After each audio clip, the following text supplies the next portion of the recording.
Thanks, Alan. Donald Trump will accept the Republican nomination for president tonight. He's no more popular across the country than he is here in Alabama, but our latest News 5 poll shows his support here could be dipping. In addition, even people in Alabama who say they'll vote for Trump may not be that thrilled about him.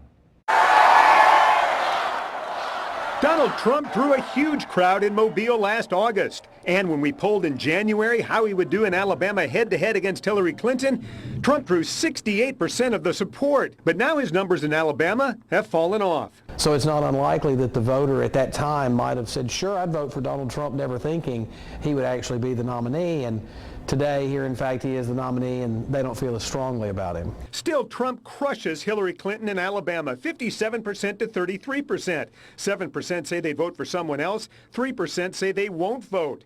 Looking at those last two options with no other viable candidate, that means 10% of registered voters, people who normally participate in the process, might sit this one out. They don't feel like they can support either candidate. A lot of people are forcing themselves to go vote because they feel like they have to vote.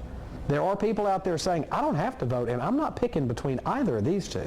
That plays out when we asked Trump supporters their main reason they're voting for him. Only 50% said it was because they like him and what he stands for. 36% said they're primarily voting against Hillary Clinton. 14% say they always support the Republican candidate, no matter what.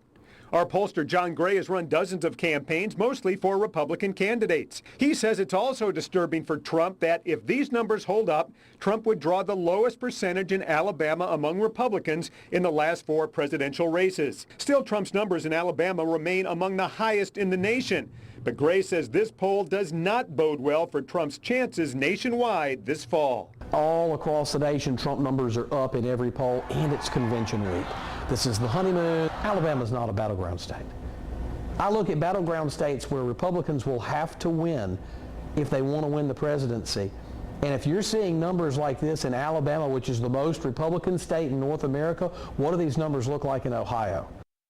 Now, 44% of people who call themselves independent say they'll vote for Trump, and 10% of Democrats. Our poll was conducted by phone with 4,100 responses statewide. It has a margin of error of just 2%.